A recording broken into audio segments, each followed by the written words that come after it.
Hello and welcome back to my writing vlog series. I'm still working on my novel Nature's Culling, and that is going okay, that project. So in this video I'm going to work on 2 chapters as well as in the previous ones, and those are chapters 18 and 19. Chapter 18 is the dedication chapter and 19 is the calm before the storm chapter. I'm recording this on the 19th of May 2026. I hope that the noise from outside isn't picked up by the microphone in my phone, but someone outside somewhere is mowing the lawn and another person is hammering on something, so it's a bit noisy today for me recording this, but I hope, as I said before, that it isn't picked up by the microphone. But I'll move on. Before I start writing today, I'm gonna read you the 2 outlines that I have for these 2 chapters. And the outline for the dedication chapter, chapter 18, is: the male MC does his best to move on. He goes on dates with other women in the hope that he will find somebody who can potentially be as big a love as his late wife. And maybe he feels like he owes it to the female MC to do the best he can and to go on living even though it's without her. So this outline is going to be pretty much what I'm going to write in this chapter because it fits in where the story is at the moment. So I have led up to this in the previous chapter where my male MC talked to this psychologist, and she encouraged him to go out on dates with other women, and so he's going to do that in this chapter. So I'm thinking that he's going to have 2 or 3 dates. When the chapter starts, he's going to go on a date with the second one, I think. I can mention in the prose somewhere somehow that he has been on another date one other time. I don't know which is going to be what, but one of the dates, or one of the women he dated, was only interested in sex, and she only wanted him for his body, so to speak. So I'm thinking that the male MC wants more than that, and so he's going out on a date with another woman, and maybe she's only interested in his money or something because he lives on this big ranch. Then she figures that he has to have a lot of money, and maybe that's the only reason why she's interested in him. And so he goes on dates with women. I'm not sure how many he's going to date in this chapter, but he's going to go on dates, and he is going to be, oh, she wasn't the right one either. I haven't made up my mind about how many he's going to date and exactly what is going to happen, but for one reason or another, he's not going to want to keep dating that woman or these women that he's dating in this chapter. Chapter 18 is the last chapter of the second act. So when I'm done writing that, I have written about 2/3 of the novel. And then chapter 19, Calm Before the Storm, is going to be what opens the third act. The outline for this Calm Before the Storm chapter is: he finally meets a lovely woman. She can't compare to the love of his life, but it's good enough. She's good enough. She's loving and kind, and she just wants to make the male MC happy. So that's what I have in my outline, but based on this that I have written in this outline, it indicates that it has to be a different woman than any of the women that are in the story already. But I'm not going to do that. I weaved in Pamela in an earlier chapter, and so I'm going to use her for this chapter. I think it makes more sense that Kenny is kind of realizing that, okay, Pamela is actually into me, or maybe she can tell him that she likes him, and that it hurt her to see him going on all of these dates and he didn't even consider her. And then he's like, okay, if you're really into me, then maybe we should go on a date. So I'm thinking that this chapter is going to be a bit different. But of course, this chapter is only going to be different from the outline because I'm going to use this Pamela character that I have already included in the novel, instead of having to come up with someone completely different.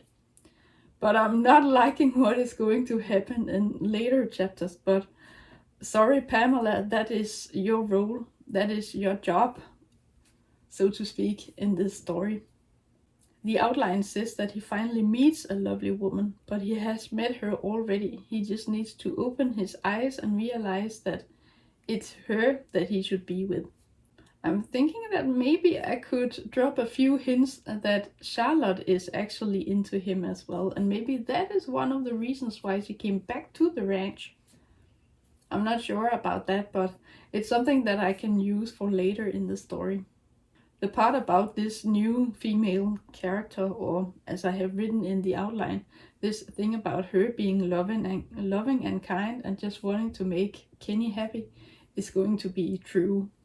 It's going to be her motivation, and it's going to be in line with how she is as a person. But I looked a bit ahead in my outline for this story, and there's going to come something up in the next chapter or the one after that that I'm not that fond of, but Pamela will just have to suck it up. She just needs to do that and think like that in order to move the story forward. What that is, you will see in the next writing vlog, I guess. But yes, that is what I have planned for these 2 chapters that I'm going to write today. So I'll get to work and then I will get back to you.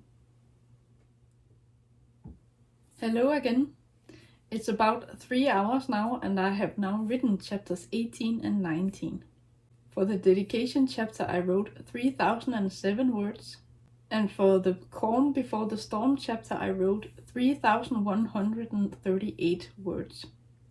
In total I have therefore written 6145 words. I haven't done the math for this, but I think the words per minute or per hour is pretty high for this because I have written these 2 chapters. They aren't that long, but they're pretty long considering the fact that I have only spent 1.5 hours on the first chapter and 1 hour and 15 minutes on the second chapter. Now that I have written these 2 chapters, I can tell you what I actually ended up writing in chapter 18 and 19. For chapter 18, I wrote a long scene where my main character is going on a date with a new woman.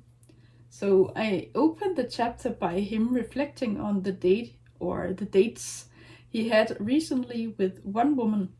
He has been going steady with a woman, but she was only interested in him for sex, and that wasn't that durable in the long term, so he called it quits, I guess.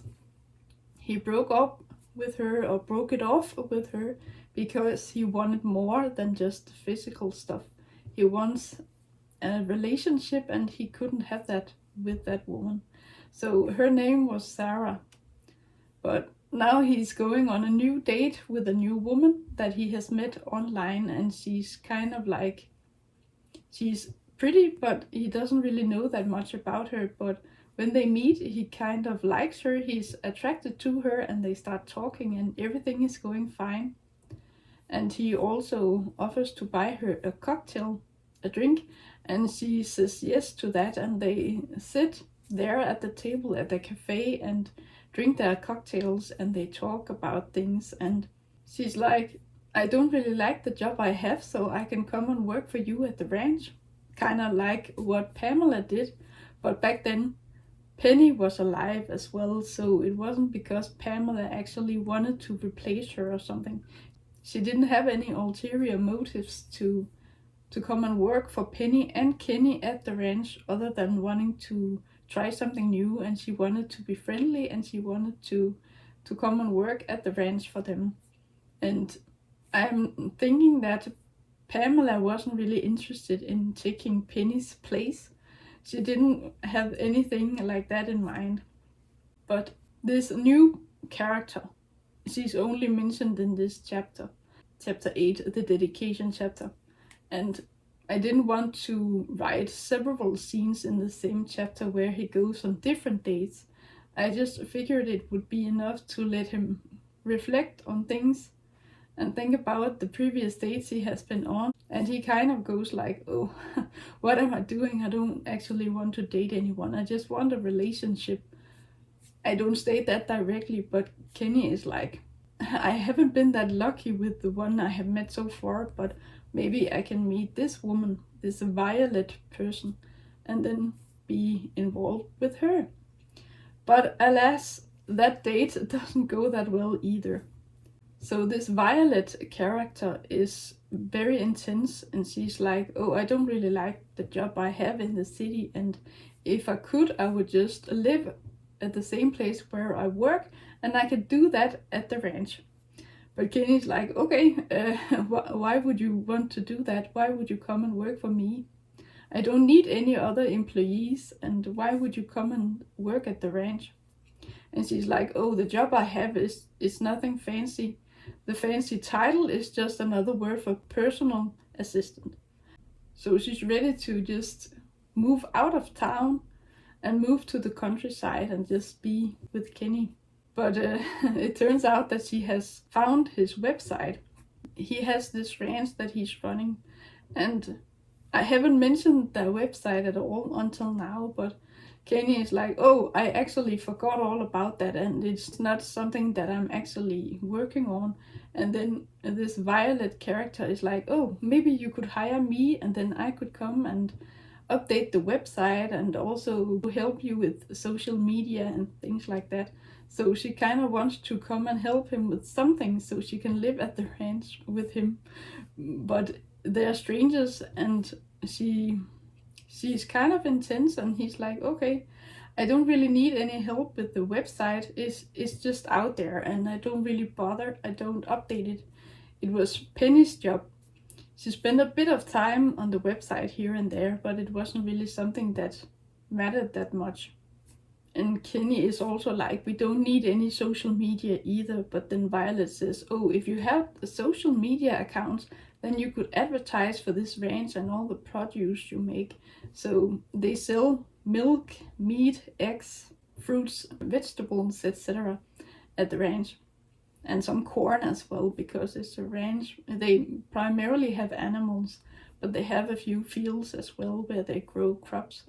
So they sell a lot of produce at this ranch, and Violet is like, oh, I can help you with social media and then attract more customers that can come and buy stuff from you. But Kenny is like, the customers we do get at the ranch are people that live in the area, and they know what we have, and they come to buy that.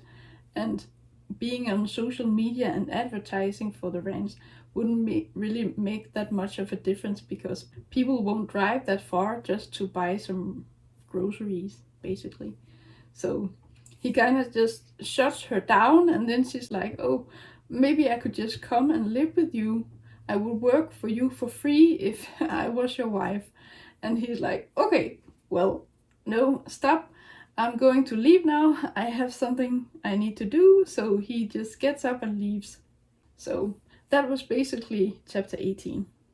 I like the fact that one chapter and one scene naturally leads into the next one. So in the chapter before this one, I had this psychologist talk to Kenny and encourage him to go on dates. And then I have a chapter where he actually goes on a date. And then for chapter 19, I wrote a scene where he and Pamela, Charlotte, Timmy, and the baby are at the table having lunch. And then they go like, oh, we want to hear all about your date last night. And Kenny is like, oh, I don't want to talk about it. But Charlotte and Pamela insist that they want to know about his date, and then he tells them. So that's an example of tell versus show, because I didn't want to have him describe everything that happened at that failed date to them. So I just stated something like him briefly telling them, or I tell the readers that he tells Charlotte and Pamela. It's not written out, so it doesn't take up that many words in the story, and I didn't want it to take up that much space. So the important thing is that he tells them, and then I skip to showing their reaction, and they go like, oh, okay, I get why you didn't want to stay at that date, and I would act the same way too, Pamela says. And both Charlotte and Pamela are sympathetic to him, and they are like, okay, we get it. But then they talk about what makes people attracted to one another. And Kenny says something about him wanting to be with someone because of who they are and not because of the way they look. And Pamela and Charlotte agree, but Charlotte is very down on herself. She's hard on herself because she says, "Oh, I'm not that good looking. I might be a good person, but I'm not that good looking, and I'm not as pretty as you are, Pamela," she says. I'm not really sure if Charlotte is ready and willing to love someone. I indicate that she might be. I kind of drop a few hints that both women are into Kenny. Pamela and Charlotte and Kenny talk about dating and what they are attracted to in other persons, and Timmy is there at the table too, but he's kind of acting like he doesn't really listen to what they're talking about, and the baby is too young to understand what's going on. So the three grown-ups are talking about love and attraction, and then Pamela is like, okay, I want to be with someone because of who they are and not the way they look. And she also goes like, I have had this thing happen to me as well, that people have been very intense just because they're attracted to my appearance and not because they actually like me. And Kenny can sympathize with that because that was what happened to him at that date with Violet. But Charlotte is like, I can't really say that has ever happened to me because I'm not that good looking. It helps that my hair has grown out a bit more, but I'm still not attractive. And Pamela is the one who says, oh, don't say something like that. Don't say that because you are attractive. You will find someone. And then Charlotte is, I'm following this part of the story from Kenny's POV. And so he observes these women talk and hear them talk, of course. By observing these women through his eyes and ears, it's indicated that Charlotte is kind of sad that he shows interest in Pamela and not her.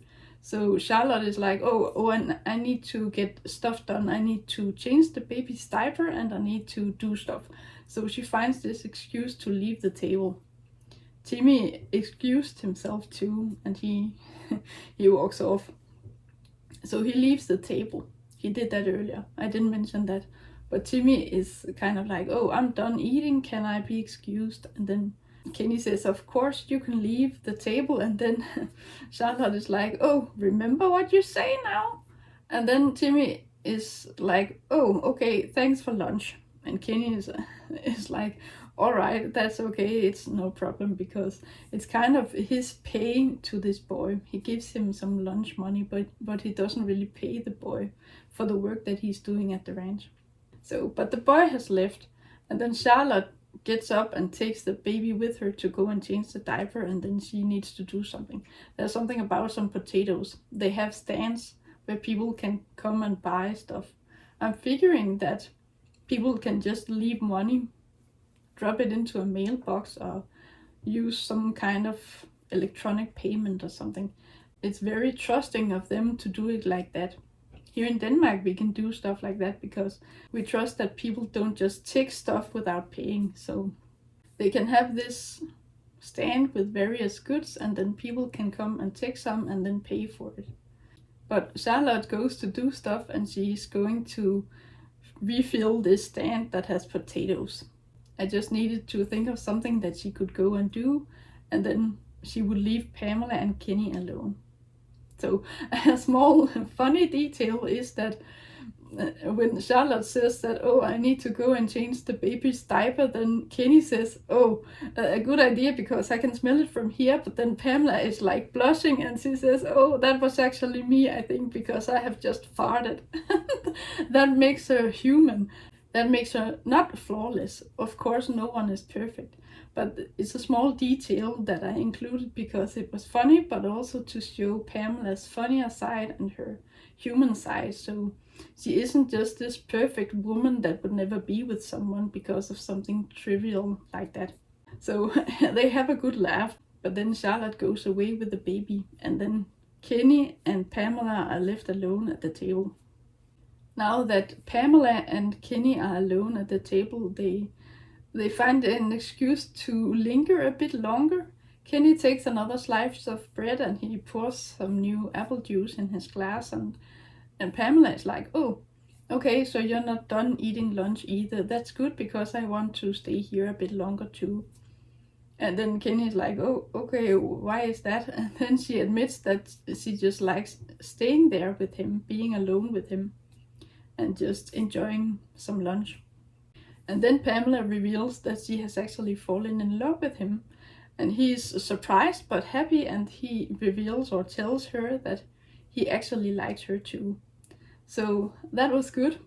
And then they talk about their feelings toward one another. And then there's a sound from the hallway, and Kenny is like, okay, what was that? And then he gets up from the seat and then goes to the door, but then Charlotte appears and, oh, it's just me, I'm going to go do stuff. So Charlotte comes into the room where they're having lunch and just goes like, oh, here, take the baby. I'm going to go and do the thing with the potatoes. And then Charlotte hands the baby to Kenny and then walks away, and then Kenny turns around and goes back to the table, and as he approaches, he and Pamela look into each other's eyes, and he comments mentally on Pamela's face expression because it's clear that she's thinking the same thing as he is, that Charlotte heard them talking about their feelings for each other, and that underlines the idea that she has a crush on him too, and then she just feels like the third wheel, and she feels like she's inferior and doesn't stand a chance at being with him, and so she just kind of flees. They're worried that Charlotte will just leave the ranch because now that Pamela and Kenny are going to go on a date, she won't have a chance at being with him, maybe, and then she might want to leave the ranch because of that, because she doesn't feel that she's good enough, maybe. They don't say that directly, but it's kind of like, okay, I have a crush on this man that I'm working for, but he doesn't want me, and now that I know that he doesn't want me, I might as well just leave. But then, and they talk about the fact that the baby is still there with them. So if she really wanted to leave right away, she wouldn't do so, because she wouldn't leave without the baby Hope. Timmy is there too, of course, but he's a child. He's 10 years old or something. Charlotte wouldn't leave the ranch without him either, but the baby is the most pressing thing because she literally handed the baby to Kenny. So they talk about it, oh, she'll be back. She'll get over it, or they don't say that. But they talk about this, and oh, if she is going to leave the ranch, then Kenny will need to find someone else who can come and work for them. But then Pamela is like, if she leaves, then you can hire this Violet person. And he's like, oh no, I wouldn't do that. So he really needs her to stay. Or actually, I mix it up with what I wrote in chapter 18, I think. They talk about this Violet person, and then if one of them should leave the ranch, then he would need to hire someone else, and he wouldn't want to hire Violet. So, but that was a side note. They talk about their feelings toward one another, and Kenny is like, okay, let's give this a try. Let's see if this is a thing that's worth pursuing. And Pamela is relieved and happy, and oh yes, we're going on a date. They talk a bit more about him being her boss, and it's him who decides when she works, because he asked her when she's free to go on a date, and she's like, oh, that's up to you, basically. They agree that they're going to do a few things, and then they'll take the rest of the day off and then go on a date. So I'm thinking that the next chapter, which is the second one in the third act, is going to be from Pamela's point of view. So now that I have finally gotten a new person that I can include more actively in the story, it's natural for me to switch to telling the story from her point of view. So before I had both Kenny and Penelope, so I switched. For every other chapter it was her, and the other chapters was him. I kind of got into a rhythm where it was natural to switch between them like that. But maybe I won't be able to do that for the rest of the story. Or I won't be able to do that the entire way. I'm not quite sure how and when it's going to happen, but unfortunately for Kenny and Pamela, it's not going to be them for the rest of their lives. So something is going to happen to Pamela, of course. And you will know exactly what that is if you have watched the video or videos where I outline this entire novel. But Pamela is going to meet her fate at some point, and then Kenny is going to have to deal with that. But I have gotten a new idea for the ending of the story, but let's see how it evolves, and let's see if I'm going to actually stick to my outline. For the next 2 chapters I'm going to change things up a bit. So I looked at the outline for the next 2 chapters and then made edits, or I made a strike through of the old outline bits for those chapters and wrote something new below it, because I'm going to change the things because of the choices that I have made previously in this story. I think that's basically it. I have been working hard on this novel today, so I think I've done a good job at being productive. That's it for this writing log. I hope you enjoyed it, and I hope you will watch the next one. Until then, take care. Thank you for watching.